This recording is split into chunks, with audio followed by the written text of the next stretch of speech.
Hello. Hello. Can we just firstly start this off by the first slide saying we're absolutely terrified?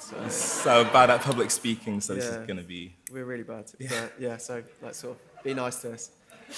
We're Aggie and Sam. I'm Sam, this is Aggie.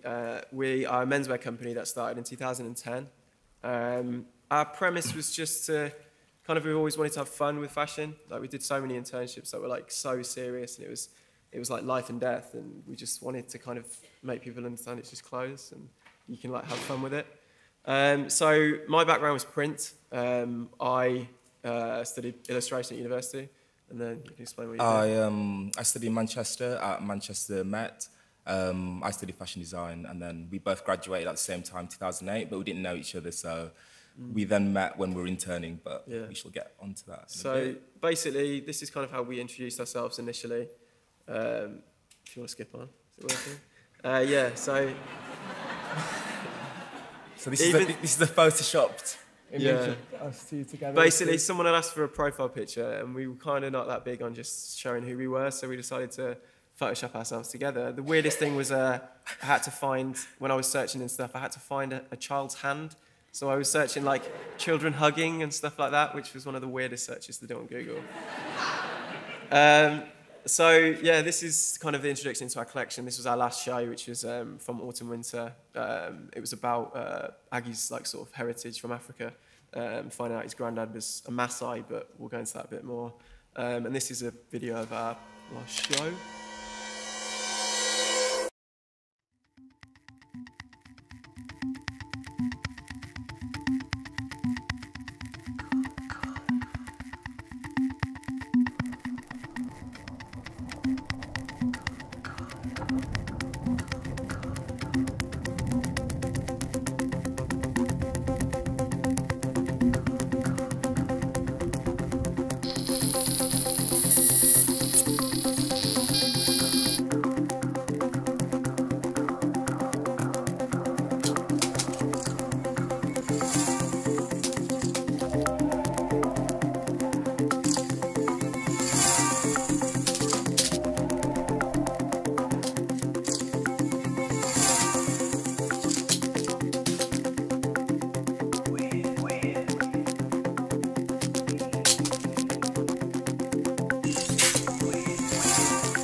That was really long, sorry. Yeah, we put that in so that it cut down on our talking time. So. Thanks. So you want to explain a bit about that and how we kind of researched into a collection? So this collection... Oh, no, sorry, I've actually gone too far. I've fucked it up, sorry. So these are kind of some pictures of the collection itself, but the last kind of thing we did, which was we won an award at the British Fashion Awards, which was for Emerging Designer of the Year for menswear. As you can see, Aggie was as nervous then, and I was actually really quite drunk. Yeah, so I think you said as soon as he got on, he went, "I'm really sorry, I've just drank too much champagne and I'm bloated," which was bad times. So yeah, carry on a bit. So our last collection So my family's from Tanzania, which Tanzania and Kenya is where the Maasai tribes originate from. So I went back. A lot of our collections, they often stem from humour and like a joke or something like that. But a lot of them also steep down into sort of society and things that we look at, things that we find interesting. So when I went away and I was traveling through the country up to the north near Kilimanjaro, and that's where a lot of sort of the Maasai tribes are. And as I was sort of driving around and looking, I just kind of noticed this weird sort of, it's that paradox between kind of the sort of the third world and tradition and sort of like modernity and the first world. And you'd see like traditional sort of, African tribes in their like sheets, as it were. And then you'd see like a Range Rover drive by, or, I remember being in like the town and I saw like this guy again who's wearing like traditional Maasai sheets, but then he had like a leather jacket over the top and like Nike Air Force Ones. Yeah, and then he had like Ray-Bans on and pulled out his iPhone. I was just like, I don't understand how this works. So it kind of became a play between these two worlds colliding and how they can both work.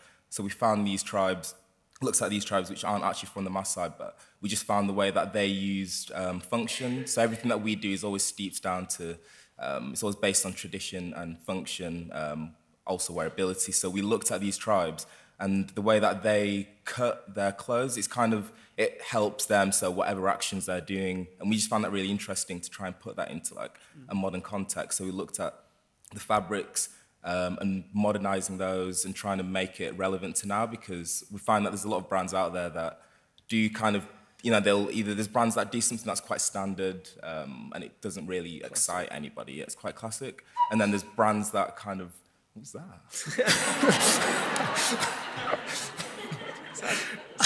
Is that someone just stepped on a dog? Yeah, so there's brands that don't really do that much, don't really push it, and there's brands that kind of push too far and it becomes irrelevant, and people, guys, especially men, they don't really understand it, and you can look at something and it's really creative and amazing, but we want people to wear our stuff, so we always try and modernize it, we always kind of westernize it in the best possible way. So this print here that you can see is a reflective print. We looked at a lot of workwear and the idea of, again, going back to the workwear of the tribes, and then looking at the workwear in England and the Western world and all the high-vis jackets, etc. So then what we wanted to do is to print that onto our garments, but I was going to say, like, basically, we wanted to take like Maasai sort of prints or the traditional methods, use all the traditional ways of doing it, but then modernize it. So using like 3M crystals in the print, or using puff binder to like reflect weaves, like this stuff. This is all like looks like a weave, but it's actually using like a specific pigment to raise it and stuff. So yeah, that was kind of like how we try and push collections. A bit about us, how we started. We both met Alexander McQueen. This is Aggie, embarrassingly, in a book. But yeah, we met about 5 years ago. Yeah, nearly. Yeah, so we were working there, and it was an amazing experience because Lee was alive then, and he was just incredible. Like they were quite stingy as well, so they'd sometimes, because I was skinny and tall, they'd like pull me in and use me for like fit modeling. And just seeing him work, like they just see him like cutting stuff up on me, and I'd just be like, oh my god, I'm next to Lee McQueen, which is pretty terrifying. But then what happened was we were getting to the point where after we finished, we were trying to get a job, and there was just no jobs. It was the start of like credit crunch, nothing around, and like anytime we went for a job, one of the places I went for was Paul Smith, and got quite towards the end, and I was actually offered the job, but they called me in and they were like, are you sure you want to do this, because like you'll end up just like doing like pant design. So it was literally as literal as that, and I just thought like, yeah, maybe this isn't the kind of thing we want to do. So combining that with kind of the credit crunch, we just thought like, well, we kind of need to do something ourselves and make our own jobs, really. So that leads on to Iceland Fashion Week, which I'm sure everybody knows about.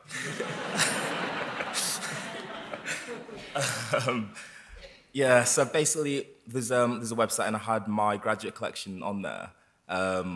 And then I got this email randomly from this guy who's like, oh, I'm the director of Iceland Fashion Week. You should come and like show your collection. And I was kind of like, well, I don't really know much about it.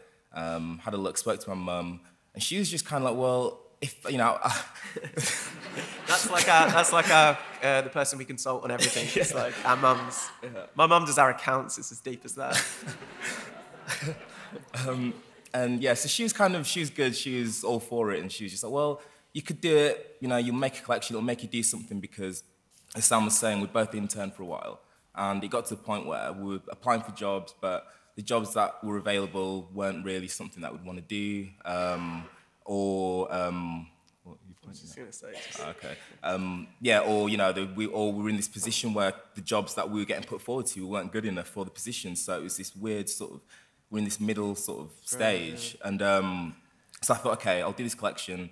The collection was supposed to be called Walk on Water. So obviously in Iceland they have in the summer they have like 40 minutes of night time, and in the winter it's the opposite.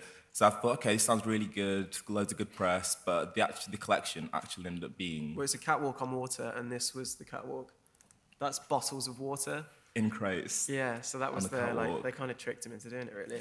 But then it was good, because even though I sort of walked away and I was quite defeated, because we didn't really have any good pictures or anything like that, I think at the end of it, I just kind of thought, well, actually, it's good, we've got a collection. We talked about doing a collection together, and we just decided that we can actually use this collection as our first sort of thing that we've done. So we pretended that it was Aggie and Sam, and that helped us get onto sort of the first support system, which again we'll get into later. Yeah. But. So then what happened was it was pretty fun, actually. We just started designing clothes. We did it on Aggie's front room on the floor.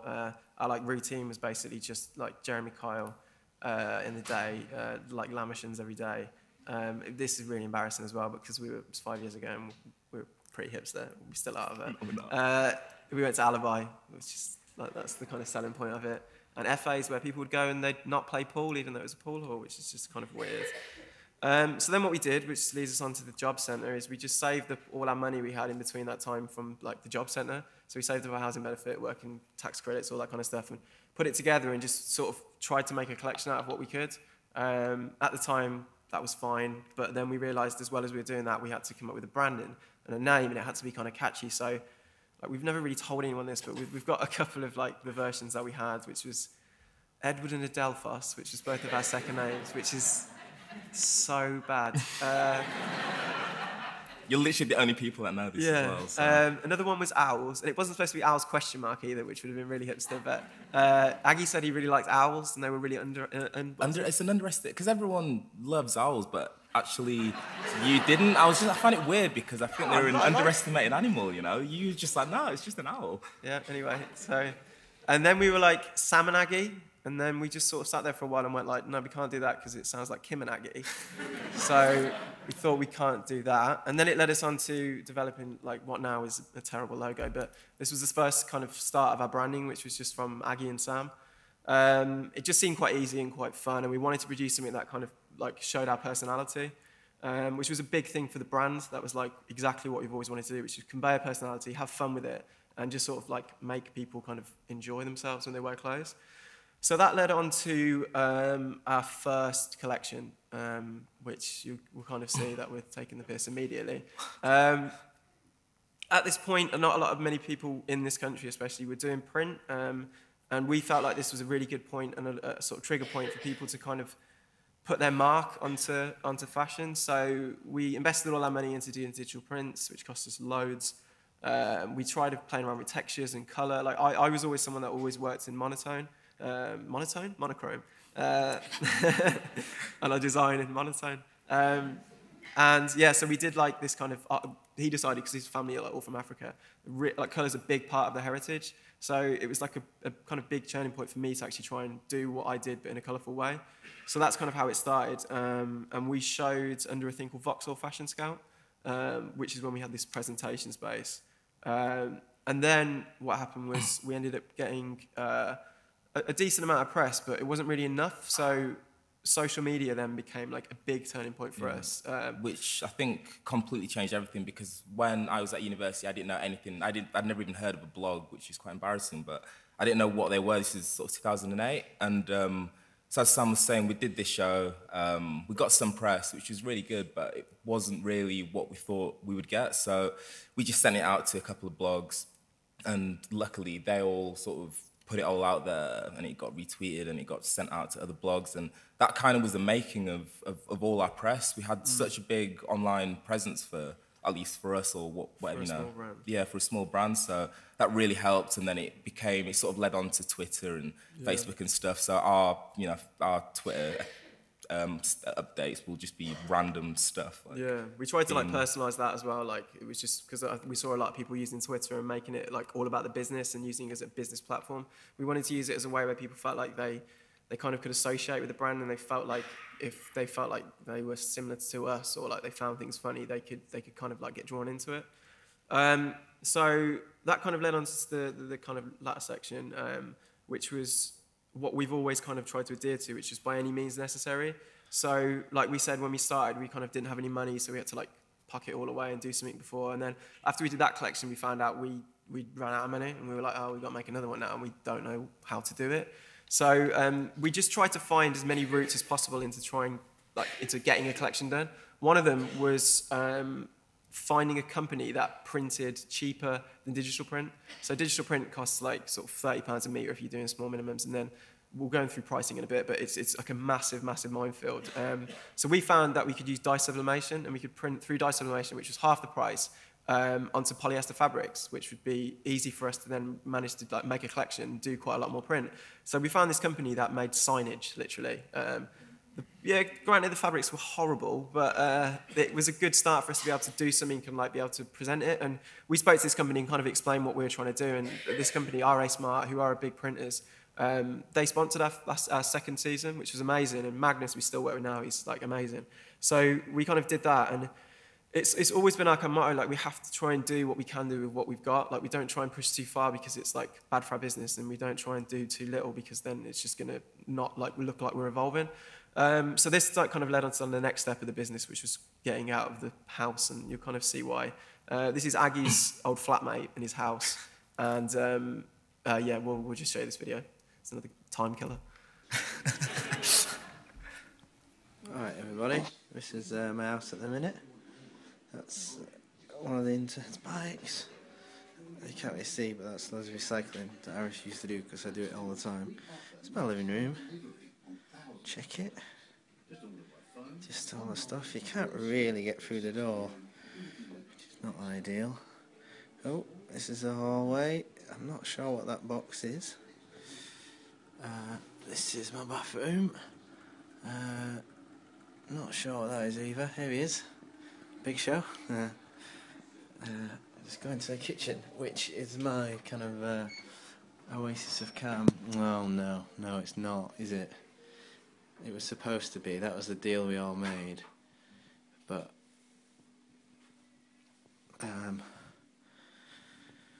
it's got all the rubbish and that. I couldn't open my freezer for a while, which was annoying me, but now I can't open my fridge, which is annoying me even more. That used to be my sponge. That's another casualty of the collection. It used to be straight. The other one's been done as well. Not sure what they were doing. This is my office. This is where I work from. So, yeah. So yeah, that was basically... Yeah, as you can see, it was pissed off. It was bad.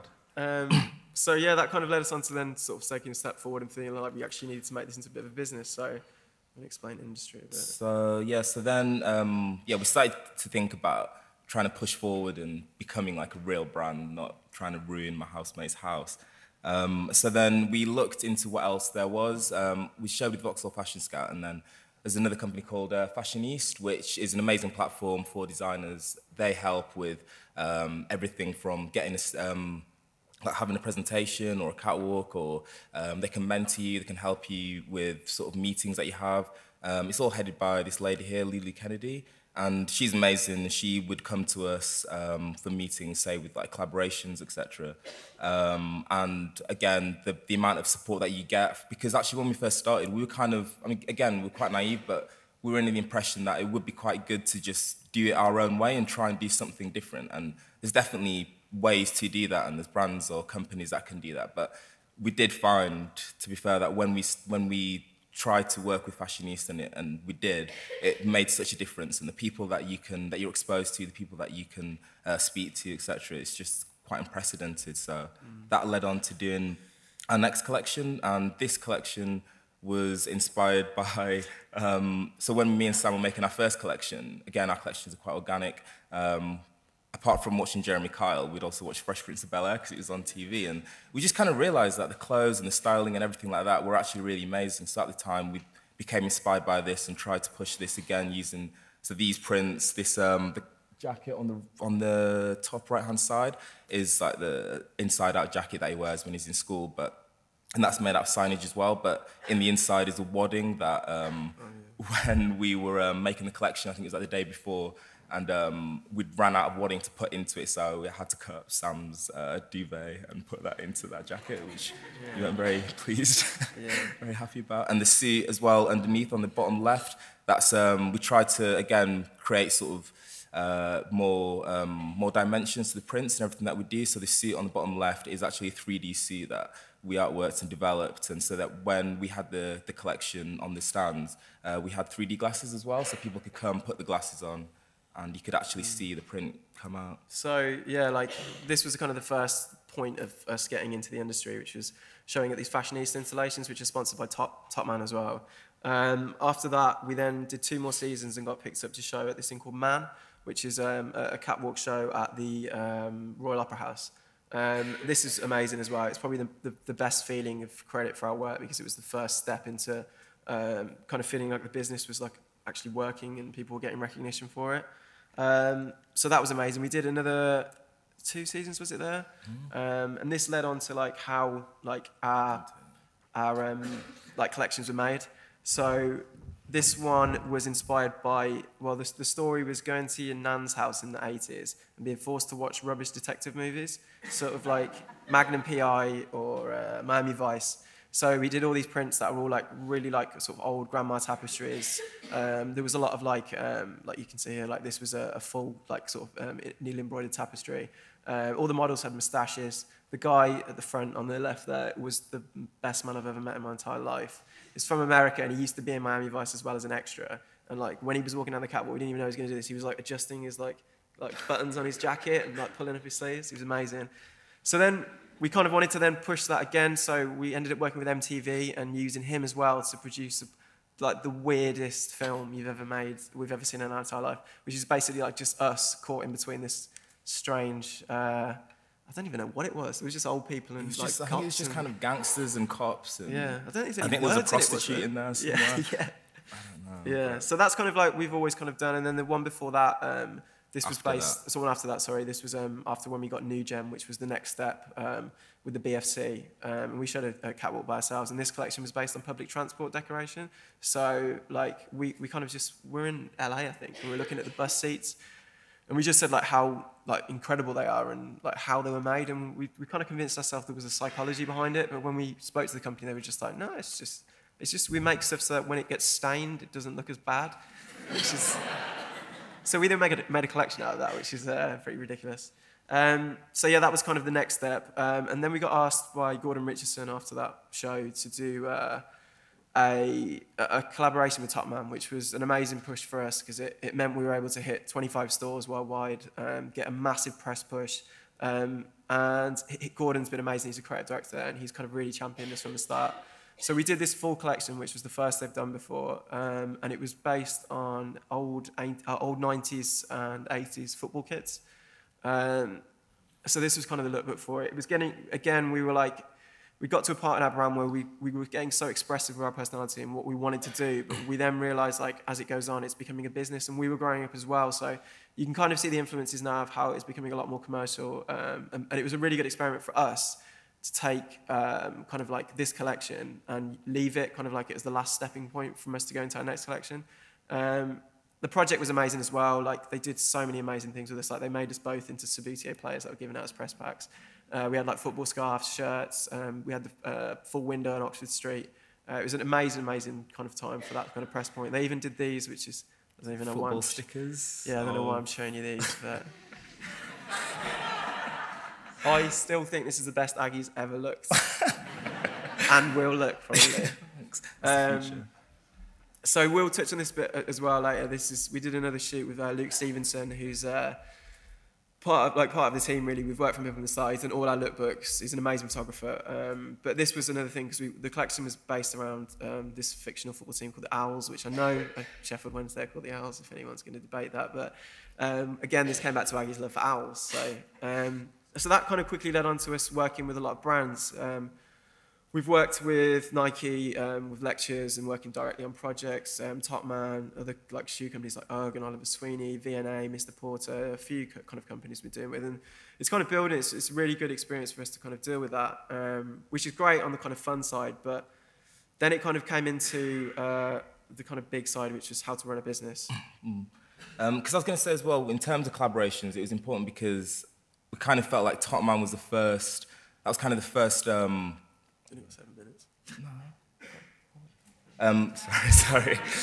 Yeah, because with Topman, that was the first time that we, as a young brand, we were seen as a commercial viability. So before that, you're kind of like a young brand, and it's hard to see how that can work. So again, that really led on to ways to sort of for companies to be able to see that we could work together, and that definitely helps a company that's young, a fashion brand especially, because it's all built on wholesaling. Again, we'll get onto that, but these are really good things to help in terms of cash injection. So in terms of the business, as we've grown, we've realised that wholesaling twice a season, it's not really been the best thing for us because you get times in the season when you get money in the bank, and then you have obviously times where you have massive dips, and there's no way to sort of help. You have to get bank loans or sell yourself, whatever. So it's difficult. So then we met Paul Smith, and he has become kind of a mentor to us, and we go and see him, and we talk to him about all our ideas and anything that we're thinking, and he's really good. So we'll just sit with him for sort of an hour and just like go through everything that we want to do, and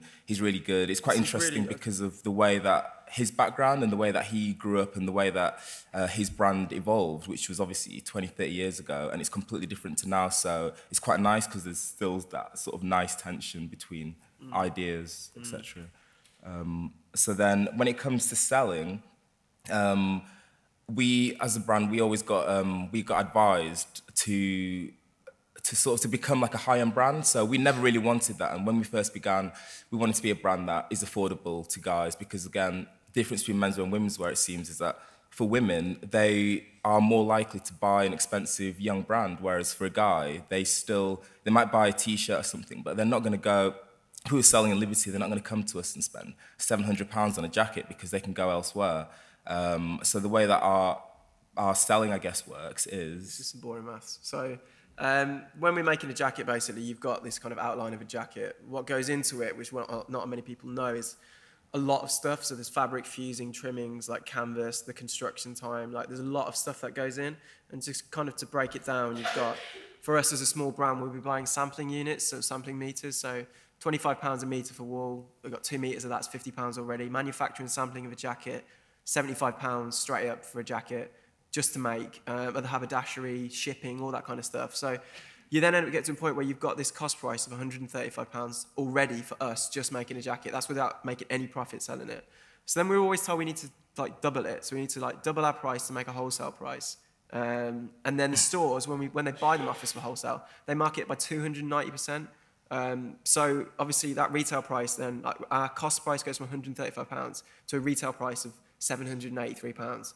So when people come and look at like expensive stuff and they're like, why is this stuff so expensive? It's because we followed this method, which is what everyone is told to do, which is to produce like small units and make sure you try and make a bit of money off it, rather than thinking like long term about producing more units, making a smaller markup, and actually trying to develop your brand as selling in a bracket that actually makes money. But it's difficult as well, because with the young brand, you can say if it costs us like £135 for a jacket, we could sell it for less, but then there's no guarantee as a small brand that you're going to sell all those jackets, because factories have minimum, so they want to have minimum like 50 or 100 jackets, in which case the price drops. But if it doesn't, then you're kind of screwed because you've sold a jacket for this price and you end up losing money. So and then basically this thing which we said, which was trying to make sure our brand, because of the positioning we had, was that it fit into a market that was doing well. So we tried to target a market like Acne, which is doing like kind of the best out of any brand in terms of sales and in terms of stockists.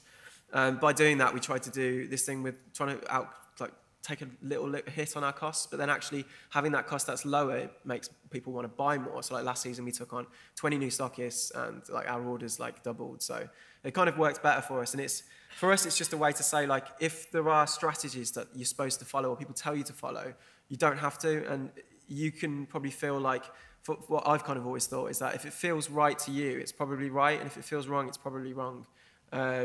Because like for us, we even started saying we wanted to be a brand that was accessible to people. And it's taken us a while, and we could have probably never done it at the start, but it's definitely something we've always wanted to do. So yeah, I mean, another thing as well is don't be scared of making mistakes. Like if it feels right, do it. But if you make a mistake, don't worry. Like we were just going to say a couple of ridiculous stories that happened to us quickly.